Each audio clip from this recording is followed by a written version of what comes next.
Pak Rijal, been long time ya tidak ketemu di kelas. Okay, we had a beautiful time with your class ya. Alright, terima kasih. Bismillahirrahmanirrahim. Assalamualaikum warahmatullahi wabarakatuh. Waalaikumsalam warahmatullahi wabarakatuh. Salam sehat, salam hormat Bapak Ibu semuanya. Nice meeting you. It's beautiful time. It's beautiful afternoon that everybody here ready to gain a new knowledge, gain information, and willing to be the better one. Alhamdulillah. And this is because of the collaboration between 5 universities, 6 universities, and we have been maintaining the collaboration Universitas Pakuan, Universitas Pajajaran, UIKA, Universitas Ibnu Khaldun Bogor, SETIE, Sekolah Tinggi Ilmu Ekonomi EBAS, ada dari Galuh, ya Galuh nanti, lalu ada dari UIN, Universitas Negeri Jakarta. It's beautiful. It is really the good expression of being collaborated. I heard and I read that pesantren Andalus itu international pesantren ya. Wow, I'm very proud being here, being in your session, pesantren internasional loh gitu ya. Let me deliver this topic in English. Sometimes I will deliver it in Bahasa Indonesia as well, since probably I heard you have a foreign teachers as well in your pesantren. Terima kasih Bapak Ibu semuanya. Yuk kita semangat karena hari ini siang-siang ini kita memang sudah meniatkan untuk belajar. Tanpa panjang lebar, biasa berbagi PowerPoint supaya kelihatan banget, dan memang I don't really have a long PowerPoint. I do really love to have a very short but essentially understood by everybody. Let me share that. Okay, I need to share it. Okay. Are you ready, everybody? Kayak anak SD, iya dong, harus ditanya dong supaya engage-nya tuh terjalin. Baru bilang siap, siap, gitu. Itu katanya teori loh, kudu ditanya dulu. Are you ready? Kalau nggak ada jawaban not ready, berarti the lesson is not started yet, gitu kata teorinya. Oke, baik. Post-pandemic potential. First of all, we are in post-pandemic potential.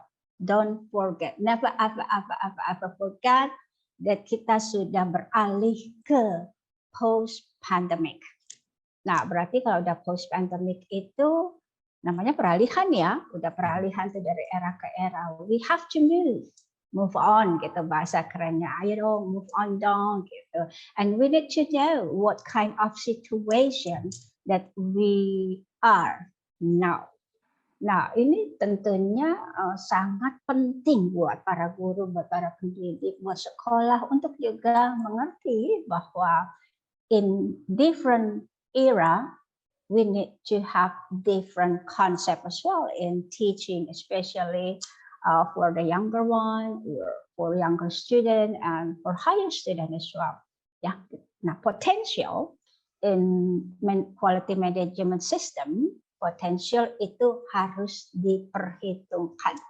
Itu namanya risk-based thinking. Potential adalah sesuatu yang akan terjadi. Kita tidak tahu, it's going to be worse, or it's going to be better, or it's going to be beautiful. That's why we need to read it. We need to study it.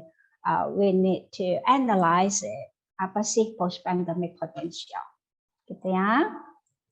Masih bersama saya? Masih. Oke. Berarti saya dibesarkan saja. Oke.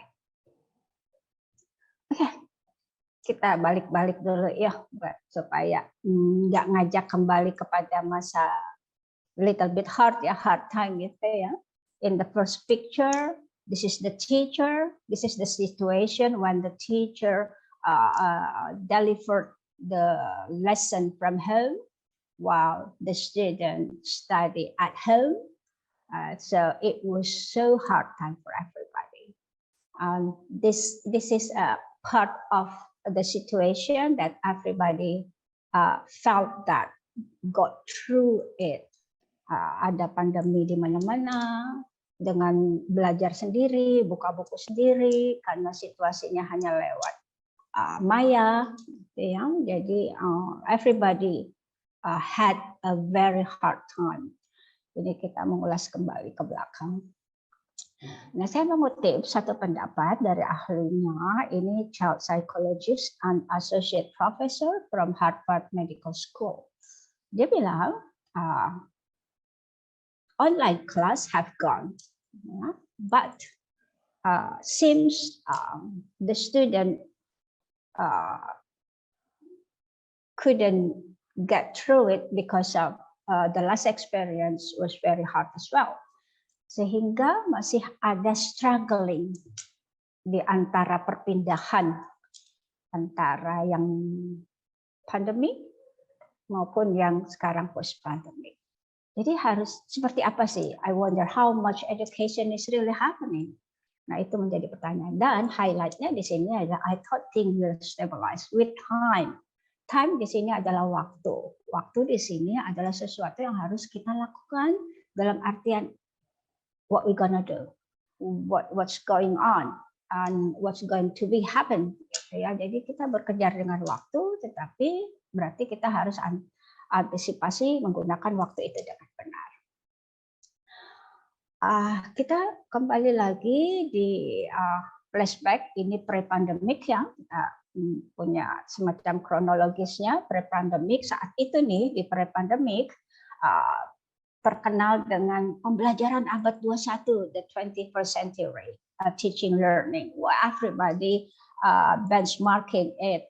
People would like to collaborate, people, school, people, teacher, principals, institution would like to use technology as a learning tools, and also they need to develop, they need to encourage student critical thinking.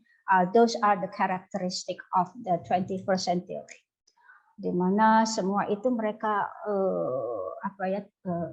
gali potensi-potensi yang berkarakteristik, karena itu karakteristik abad 21. Suddenly the pandemic came, soon they need to be alone in the room dengan Zoom-nya, dengan macam-macamnya. Disinilah terjadi banyak sekali learning loss. We didn't know where the student was, ya. Kadang anak di rumah, anak tidur, kita nggak tahu karena Zoom-nya kadang dimatiin kan ya kameranya. We never know mereka seperti apa cara belajarnya. Akhirnya terjadilah learning loss di sini. Tiba-tiba, alhamdulillah, kuasa Tuhan, jua Allah Maha Pengatur segala, kita masuk kepada penurunan pandemik sehingga kita sebut post pandemic. That's why we are here, everybody.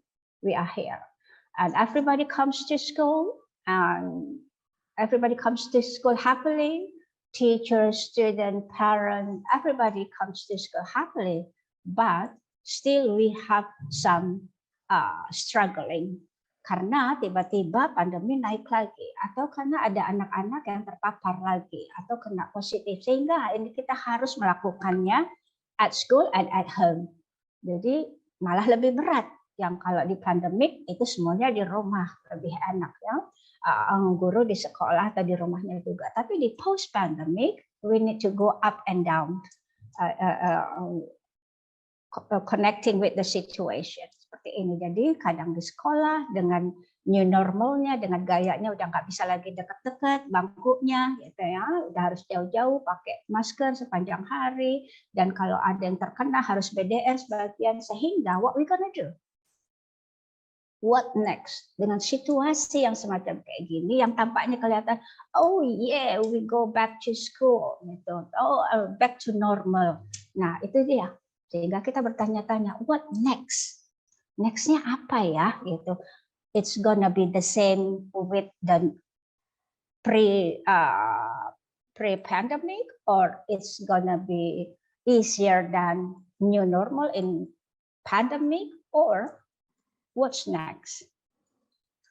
Akhirnya kita harus berpikir bahwa nggak bisa sama dengan pre-pandemic, nggak bisa sama juga dengan masa pandemik. Sehingga apa yang kita harus lakukan? Berarti kita harus punya solusi. Bagaimana yang 2 tahun kemarin itu menjadi sebuah pengalaman yang harus ditransformasi. Jadi in the post pandemic kita nggak bisa senormal-normalnya seperti yang pre-pandemic karena anak, guru, orang tua sudah 2 tahun lebih mengalami proses yang berbeda ya dari yang normal tersebut. Sehingga itu jangan dilupakan tentang back to school, back to normal gitu.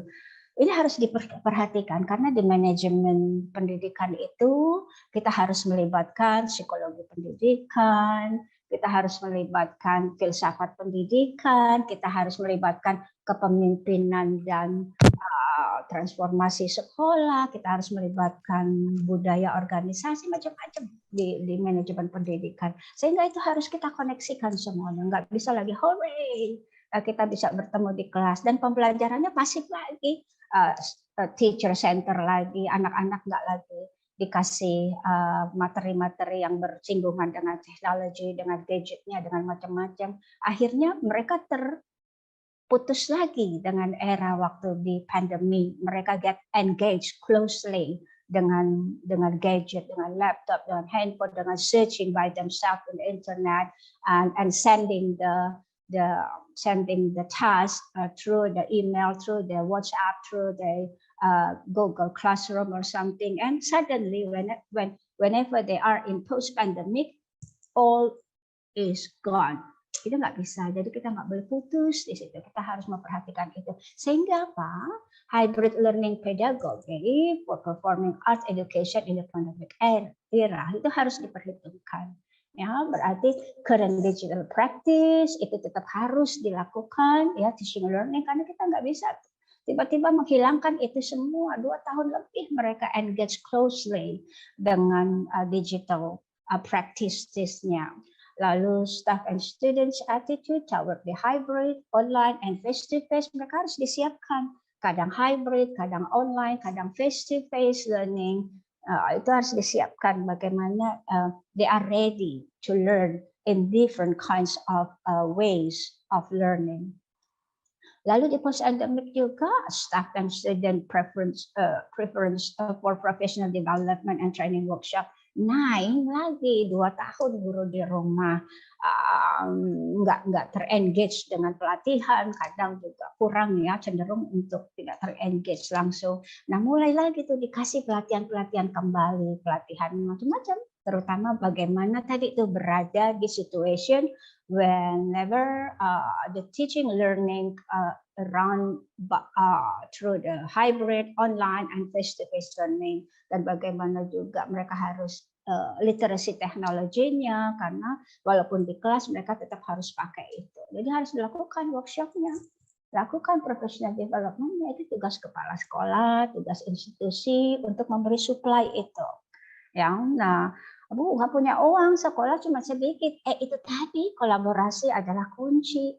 Senggol institusi lain atau go to university. Universitas ini sekarang lagi cari tempat untuk sekolah-sekolah yang ingin sekali mendapat pelatihan atau diberi asupan gitu ya oleh tim-tim universitas ini. Jadi itulah disebutnya di sini dibutuhkan kata kunci tadi yaitu kolaborasi. Kolaborasi internal, kolaborasi eksternal, kolaborasi international, national, itu harus dilakukan. Jadi intinya adalah staff dan student expected technology infrastructure.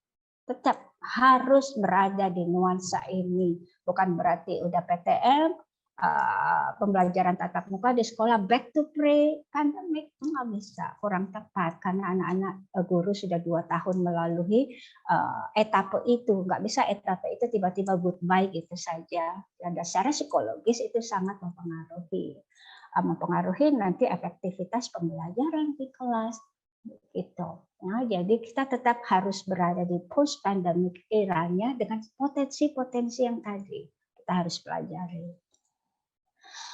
Ini tentunya juga nggak lepas dari kemampuan pedagoginya guru dan kepala sekolah gitu ya. Tetap ini nggak lepas dari pedagogis kan.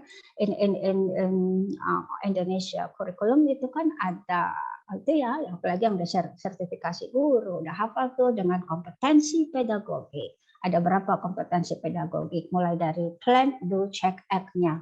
Waktu whenever the teacher start to analyze what kind of student the student will be. Jadi sebelum mereka masuk ke kelasnya aja mereka udah harus memperhatikan tipikal anak saya nih di kelas saya nih nanti siapa saja, itu harus dibaca, harus minta itu data-data dari guru sebelumnya atau sekolah sebelumnya atau melalui interview gitu ya. Lalu bagaimana the teacher prepare the teaching learning plan yang dimasukkan juga dengan semua gaya tadi. Tiba-tiba itu lesson plan bisa digunakan pada saat hybrid, itu lesson plan bisa digunakan pada saat face to face, itu lesson plan bisa dilaksanakan secara online, itu harus siap banget. Jadi cari lesson plan RPS dan RPH ya, rencana pembelajaran harian itu yang memang harus benar-benar udah siap untuk tiba-tiba the situation change suddenly and I need to deliver the lesson in hybrid tools or something, atau face-to-face-nya seperti apa. Jadi itu harus diperkaya lagi RPH-nya, lesson plan-nya. Itu penting sekali buat guru mengetahui itu dan menyiapkan itu. Jadi jangan pakai RPH yang lama, jangan yang pakai pre-pandemic, mentang-mentang udah ketemu lagi di kelas, pakai lagi yang lama, yang 2 tahun lalu, yang 3 tahun lagi dipakai. It's gonna be hard for everybody, for the teacher and for the students as well. Di sini berarti teknologi content knowledge-nya juga tahu bagaimana mendelivernya. Udah nggak bisa tidak terengage dengan teknologi guru sekarang. Makanya anak sekarang itu kadang cenderung untuk tidak terengage. Saya bilangnya engage ya, terlibat, bukan tidak tertarik atau tidak mau atau apalagi dengan sebutan malas. No way, never ever say name the student with malas or bandel or something. All they have to do, they would like to learn but they don't know how to learn. They don't know what to do. Makanya teachers yang harus tell them what to do, how to do, why they need to do that. Itu adalah berarti bagaimana guru punya konsep pedagogis, pendekatan educational approach, psychological approach, philosophical approach, something. Nah itu harus dikuasai juga oleh guru sekarang, itu harus labelnya banyak banget gitu ya. Jangan hanya, sekali lagi tidak bisa langsung buka lesson plan lama ya, dibuka udah pakai ini aja deh. Nggak bisa karena sudah bertransformasi, kita sudah secara tetap within the 3 years we have different kinds of situation within the 3 years. Oke. Nah, di sini andai kata ini hanya saran saja, tapi ini saya rasa baik sekali karena ini membuat guru itu siap banget. Ada fit and course ya, ada sebuah lembaga yang memberi idealnya seperti ini, bahwa kalau lagi face to face itu bentuk pembelajarannya nanti course-nya interaktif, statistik. Jadi yang disiapkan malah kebalik. Bagaimana kita tuh pembelajaran kita harus interaktif dulu. Itu di RPH-nya harus dibuat. Udah guru tuh udah ngebayangin gimana ya anak udah 2 tahun di rumah gitu. Kita nggak tahu mereka belajarnya seperti apa. They were sleeping or they were hiding or they were in supermarket. Yang penting sudah masuk ke Zoom, kita nggak tahu mereka ada di rumah atau tidak gitu ya. Berarti sekali lagi harus interaktif. Jadi nggak lagi kayak dulu tuh guru di depan lama bicara sendiri gitu ya, statis lalu seperti itu tuh. Jadi bentuknya seperti itu, bentuknya nggak lagi pembelajaran yang panjang, bentuknya semi yang kayak course gitu. Jadi bukan berarti bukan pembelajaran di kelas tetapi gayanya itu nggak lagi gaya yang sangat directing dari gurunya.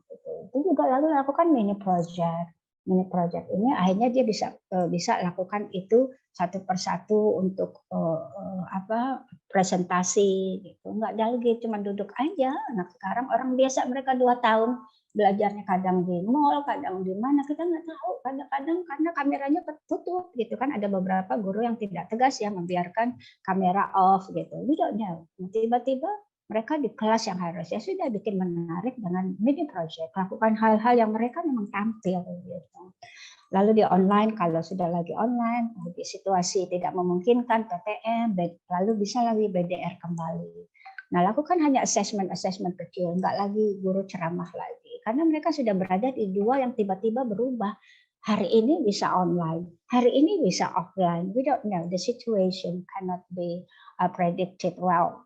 Oleh sebab itu kita harus siapkan, kalau giliran online kita harus kasih aja assessment kecil, discussion or something yang ada pengetahuannya, ada skillnya keluar gitu. Lalu untuk anak-anak yang tertinggal pada saat online, kali hanya dia saja yang sakit, harus isoman di rumah, ya lalu lakukan support dengan remedial dan khusus tutor, individual tutoring with the student. Itu harus disiapkan di RPH-nya. Jadi in case situationnya harus jelas sekali. Ini yang jadi ada satu kata yang sekarang lagi sangat populer. Mudah-mudahan Bapak Ibu you need to know that well-being is the most popular words right now. Ya, jadi mudah-mudahan tidak tertinggal Bapak Ibu karena kita semua harus well-being katanya gitu. Itu kata bahasa ininya sih kesejahteraan gitu. Tapi kan people thinks that kesejahteraan itu just only about money, it's only about apalagi ya things or being rich or something. Yeah, really something like ini dia semua yang mengitarinya ini. Nah, kita harus siapkan ini karena kita harus membalikan mereka kepada kesejahteraannya dia sewaktu belajar. Gitu. Ya, karena di masa-masa sulit kemarin itu yang 2 tahun lebih dengan learning loss yang tinggi, pembelajaran was not effectively done and they didn't really got a lot of essential matters, semuanya hanya melalui maya gitu. So we need to bring them into essential matters. Jadi materi esensinya sehingga mereka gampang sekali mudahnya mencernanya gitu.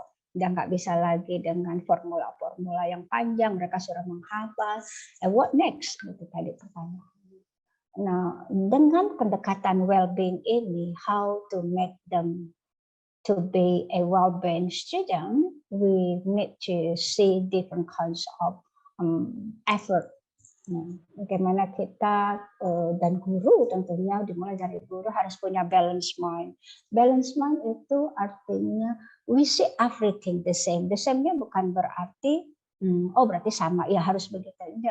Artinya whenever we have a standard, we could objectively see something. Ya, begitu juga anak. Jadi harus punya kekuatan itu. Jadi dia tidak cepat gundah, tidak cepat bingung, tidak karena dia sudah punya essential matters-nya di persepsinya, di cara berpikirnya itu. Sehingga tidak mudah akhirnya kembali lagi ada disengagement di kelas, lalu akhirnya terjadilah permasalahan baru karena kita tidak membuat mereka berpikir ke situ. Nah, giving them essential matters ini yang mendrive mereka to be to have a balanced mind. Jadi berikan fakta, berikan real, berikan sesuatu yang esensi, hakikat.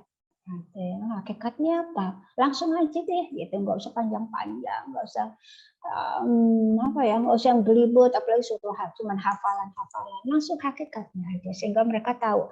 Whenever they see in different perspective, they're gonna think it objectively. Lalu tentu saja healthy body, ya, karena kan kita dengan situasi seperti ini kita tidak tahu. Kadang juga kita sudah punya booster, kita dapat booster, kadang dapat, hanya Allah yang tahu, dan hanya kita yang berupaya sebagai manusia yang bisa menjaga kesehatan kita.